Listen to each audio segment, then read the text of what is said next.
could talk about Metallica if you want. Hey, man. I mean, you got the right shirt. I got the right shirt on. You do.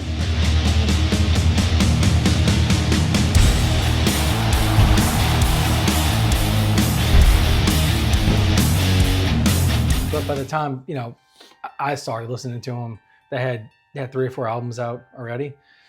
I think that was my first, one of my first introductions to just like, I wouldn't call it thrash metal. It was sort of like, I don't know, how would you classify it? Back then, I think it was considered thrash. It was? Okay. Yeah. Yeah. Yeah, they put out a ton of albums. I mean, because I remember, after Kill 'Em All, I don't know them all in order, but I know after Kill 'Em All, they did Ride the Lightning. Yeah. And then Master of Puppets.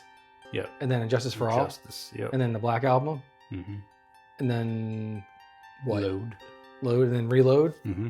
And then was it Saint Anger? Was that the next one? Yeah, Saint Anger. Yep. The great album, Saint Anger. Death Magnetic. Okay. And then Hardwired to Self-Destruct. And then 72 Seasons was the one that came out in last year, 2023. Okay. I was getting them a little. I didn't know if we wanted to throw in like Garage Days Revisited, Lulu, Binge and things Purge, like that. Yeah. box set. Yeah. Yeah, there's so many releases. I know. But those, so many, yeah. those were like the main albums. Yeah, I watched. I was at a friend's house, and he had the VHS Binge and Purge. He's so flustered. Not to be confused with Pigeon Burge. Whoa, pigeon what? Damn, pigeon birds. They had the set, that looked like a touring case, Yeah, like like a road case. Yeah, like a road case. Yeah, and I remember seeing that, and it was awesome, man. Jason Newsted on bass.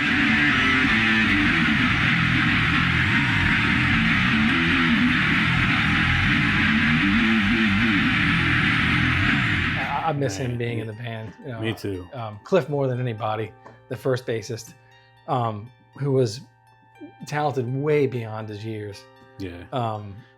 But I personally feel like of course, no discredit to the amazing stuff that Rob can do, but for me personally, I think Jason was if I could pick any out of all of them, I think that was my favorite era was with Jason on bass, Yeah. As amazing as Cliff is, Yeah. because he was like such I don't know, he was a beast on bass and orchestrated music. Yeah, I mean, Anesthesia was amazing.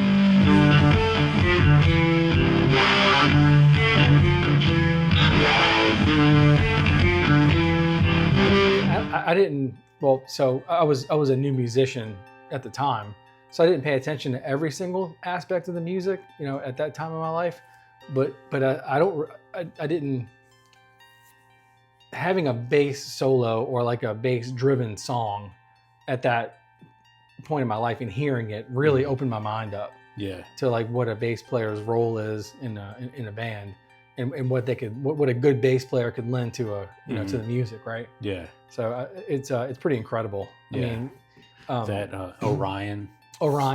That's a great song from them. Ours is the right drummer for Metallica. Oh yeah. You know what I mean? Like he does a good job. With anybody else. No, he does a good job in Metallica. Yeah. But I think his best work, honestly, was on Injustice for All. Yeah. His drumming was really good on that album. I remember when I got my first double bass pedal, I had to learn how to play one.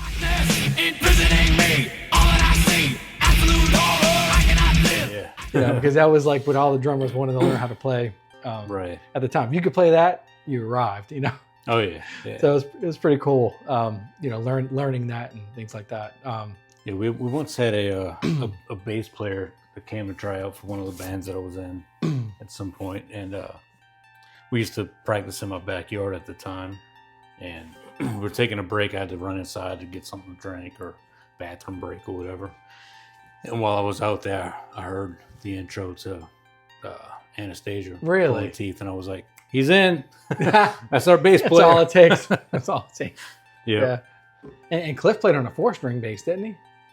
I believe so, like a 4-string Rickenbacker. Yeah, something. that's right. That's right. That's before the 5-string and 6-string basses became popular in metal music. You know. Yeah. But yeah, lots of good songs. Have you ever, not to sidetrack you, but have you ever listened to the soloed bass tracks from Orion? No. Dude, you gotta listen to that. There's some stuff going on in there that like it's hard to hear, you know, with everything else going on. Mm-hmm. But it's like, dude, how are you playing that? How are you making your bass sound like that, dude? It's like it's almost playing like lead guitar, and he played with his fingers too. He didn't use a pick. And it's just like stuff that he was doing is mind blowing, man. God. Check it out for sure. You know, we might check it out after we get done with this episode. If you want. Maybe we'll post a clip of it. Yeah, it's a sound bite. Yeah. Yeah, I always knew that he was really talented beyond his years. I mean, he was in his 20s when he died, right? I believe so. Yeah. Tragically, but yeah, I mean, they put out a lot of good music, and whenever I hear, you know, Master of Puppets, for some reason, I just think about, you know, high school, even though it was an older album, even when we were in high school. Yeah. But it's just so good. Like the guitar tone on that album, very distinct. Like as soon as they play like a chord on that album, you know which album it's from. Right. You know, and that's one thing I really love about Metallica, the tones they have. You know, you could, I don't know, they sort of you know, stick to a theme on every album, and you know which album it's from by hearing the guitar tone. Yeah. It's pretty amazing. You know. Yeah, definitely get that. Excuse me. Yeah, that was I think kind of the same. I didn't know who they were. Again, going back to Chad, which we mentioned him in the last episode. He, I want to say he's the one who let me or showed me Master of Puppets on cassette tape for like the first time. Wow. And I don't know if I was even like that into it at that point in my life. I remember thinking like, man, this is really awesome, but like I didn't know who it was. You know, I was just like, never heard of him before. This is cool, I guess. You know. And then I want to say it wasn't until later on, with the Black Album, when people started talking about that, and then I like really started checking them out a little bit more. Yeah. And then I backtracked and I was like, oh shit, this is the same band, you know, and then got into like everything else that they did prior, and then I, you know, just they became my favorite band on the planet. Yeah. Pretty much learned every song that was released up until that album, you know. And, I've still got like sheet music that was printed out, you know, from like the mid '90s or whatever. Wow. You know, for some of those songs. That's cool. Yeah, the Black Album was really good. Yeah. Well, it is really good. It didn't die. Yeah, it's amazing. It's a really good, the way it was produced so well too. Yeah, Bob Rock, the mix. man. Yeah, Bob Rock. I mean, he did a fantastic job, you know, in the mix. And that one is, I think that's the first one that allowed Jason to shine, because you know they pulled his tracks down from what I hear on Injustice for All. Yep. So nowadays you can go find it where the people have boosted it and sounds good. Yeah. But you know, Bob Rock, the way he produced that, the way he mixed it, and I think Metallica kind of did this a little bit with their Leash with Jason, gave him a little bit more playing room, you know. Yeah. And then he came out with The God That Failed, My Friend of Misery. Those are some of my favorite bass lines. Yeah.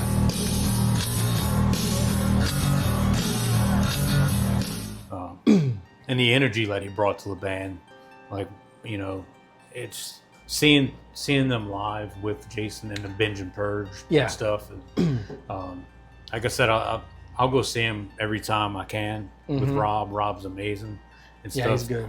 But like the energy, it could be because they were all younger too. Yeah. You know, but that energy that Jason brought, he was such a fan before he became a member, you know.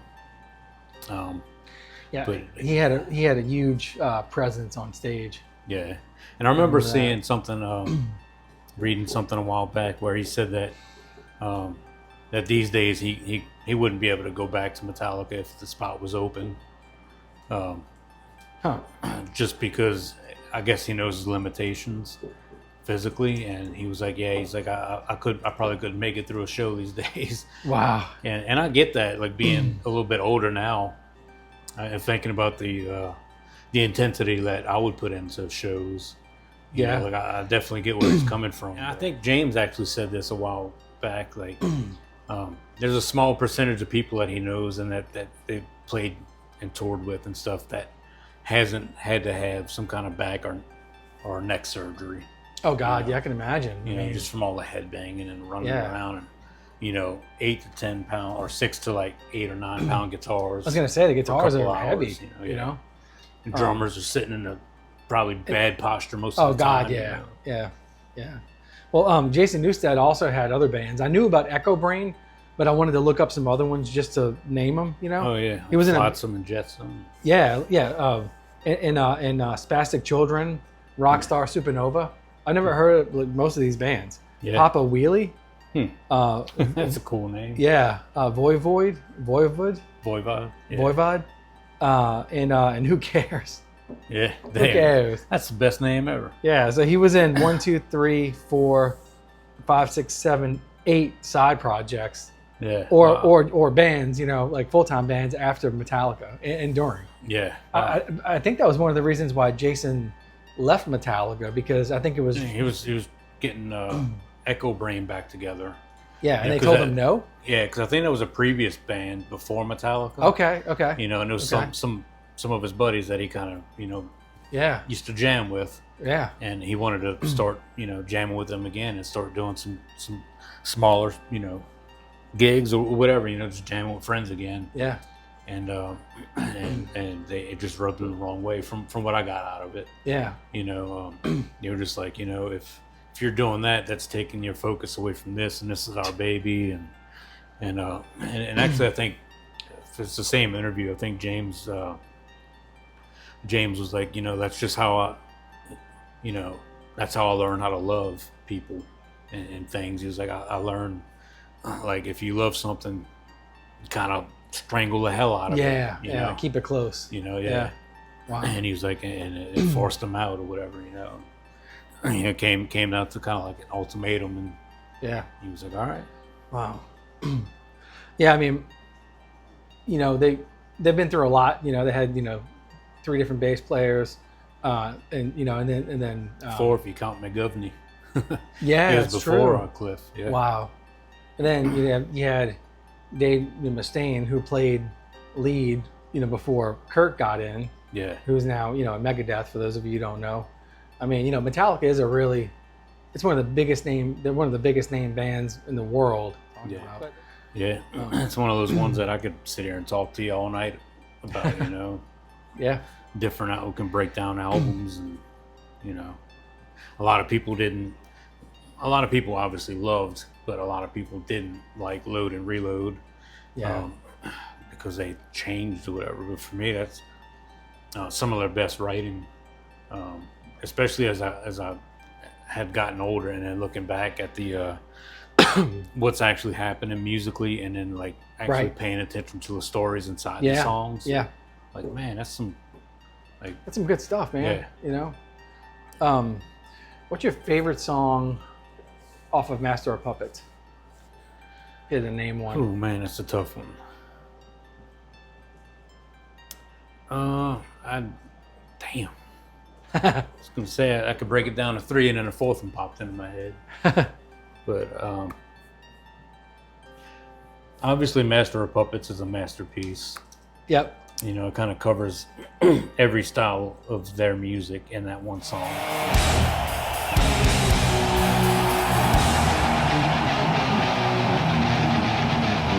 How could it not? It's like 8 or 9 minutes long. But I would have to say that it's between that, Welcome Home Sanitarium, or Orion, or damn. You sort of like them all. Yeah. What's this? Oh man, I can't think of the name of the song. Leper Messiah. Of course, that's a good one. Thing That Should Not Be. Thing That Should Not Be. I was like, iron children, watch the sea. Yeah. Thing That Should Not Be. That song, I guess, has always kind of had a certain, like, stuck out to me in a certain way, a certain vibe. Yeah, I get it. It's a little bit different, you know, and it's got something about the way it moves and flows. It's just like, it's cool, you know. Wow. What about you? Welcome Home Sanitarium. Yeah.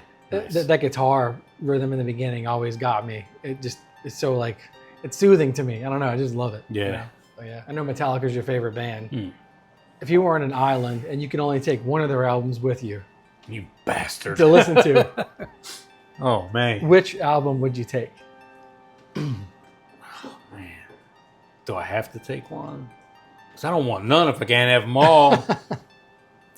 give them all to me.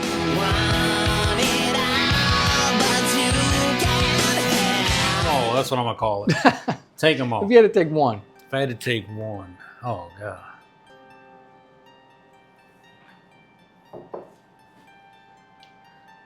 It'd probably have to be between Ride the Lightning or the Black Album. Hey. Something about the mix and Ride the Lightning I've always loved. And, yeah, it's great. You know, it's got Creeping Death, Fade to Black. Fade to Black. That's so awesome. I love that song. Trapped Under Ice. I think that's on that one. Sonically, I love, like we said earlier, the mix and everything for the Black Album. Yeah. You know, I love the songs I mentioned earlier. You know, My Friend in Misery, The God That Failed. Yep. And the story behind that song is so deep. Yeah. You know, it's about his James' mom, you know, passing away. And I think she was like, I don't know if she was I don't think she was a Scientologist, but I think she was more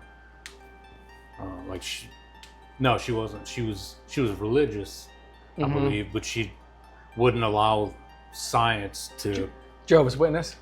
I'm not sure, but she wouldn't go basically get healed. She wouldn't go to a doctor, if I remember the story correctly. So she was a Christian Scientist. Okay, so that's why I got the Scientology thing. That's why the lyrics are, you know, the healing hand is held back by the deepened nail. You follow the God that failed. Wow. You know, so it's you listen to it a whole lot differently after knowing that. You know? Yeah. Oh yeah. Wow, that's deep. It is. You know, he was upset. You know. He was upset. Yeah, rightfully so. And he's a damn good lyricist too. Yeah. If you pay attention to like the stories and behind some of these songs, you know, it's like, wow, man, it's really deep and well written. Same thing, like, not to switch gears too much, but same thing with Judith from A Perfect Circle. It's kind of like the same idea, you know. Yeah. You know, you pray to the one who was left you broken, paralyzed. Yeah. You know. Yeah, Perfect Circle is another just incredible band. Yeah. They're one of my favorites.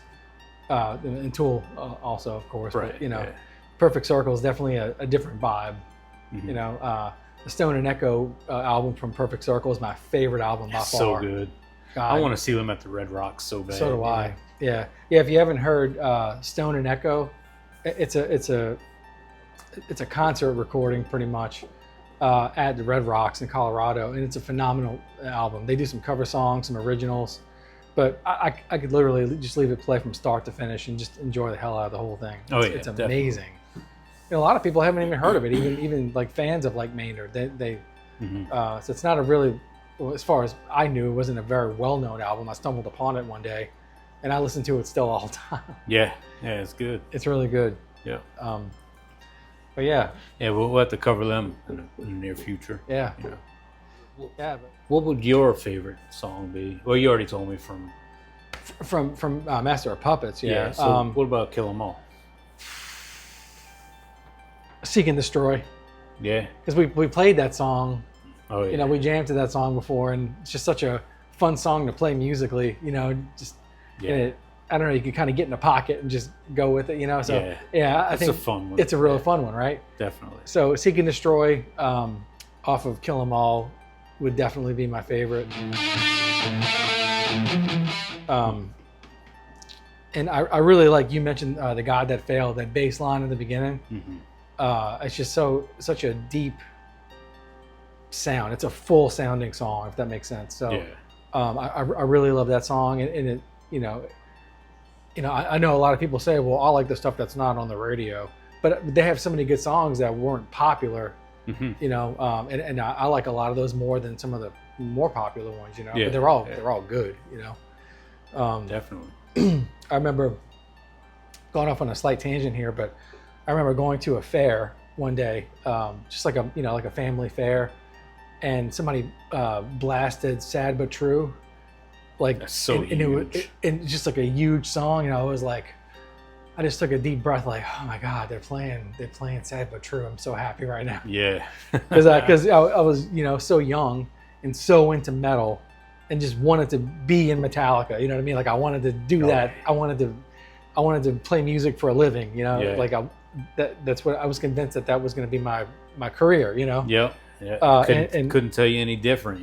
Yeah, yeah. And when I heard that song, I felt like, I don't know how to explain it. It just felt this down up on the back of your neck. Yeah, yeah. This energy, Yeah. That's a good one. Yeah. But yeah, so the Black Album is one of my favorite albums. Definitely. I like the album to Kill 'Em All. Mm-hmm. And like I said, Injustice for All, I think is the best drum work though. Mm-hmm. But the Black Album, he does do a lot of tasteful things on drums. Like he doesn't overplay, but it's just good stuff that fits the songs. Right. So I think he did a really good job on that album. Yeah. Not playing on top of things that he shouldn't have. Yeah, definitely.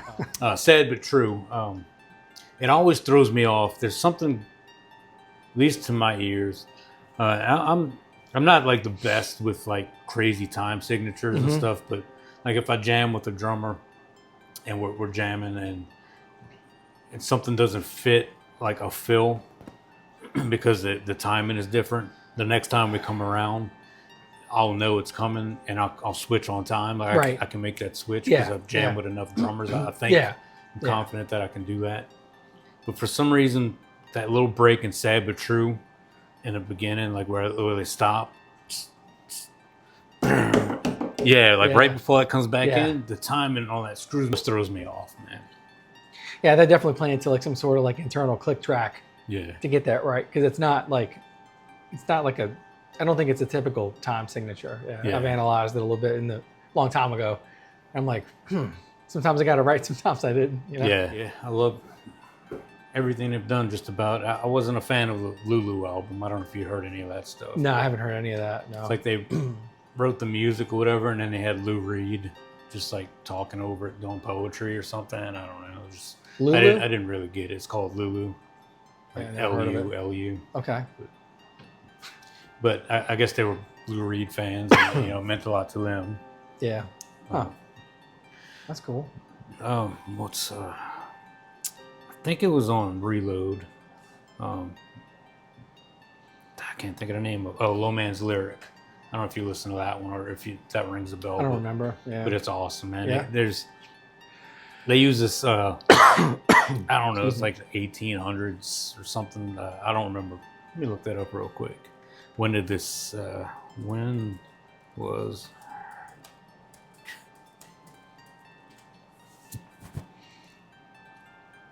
From the 10th century. Wow. So they use this instrument in a song, and it starts out with this instrument. It's called the hurdy-gurdy. And it sounds so cool.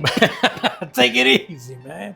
Take it easy, will you? We're going to have to show a picture of that. Yeah, definitely, man. Yeah. It's kind of like, it's not an accordion this way. It's got like some keys here, but you have like a rotary thing here. Okay. That you got to rotor it and play. Wow. And I'll play a little bit of the song for you in a little while so you can hear it. Okay, nice. But it's so cool. First time I heard it, I was like, what the hell is that? And I had to look it up, and I was like, and I had the same reaction you just did. I'm like, the hurdy-gurdy, what the hell is that? Thank you guys so much for tuning in. And don't forget to like and subscribe. And we'll see you next time. Yeah, thanks.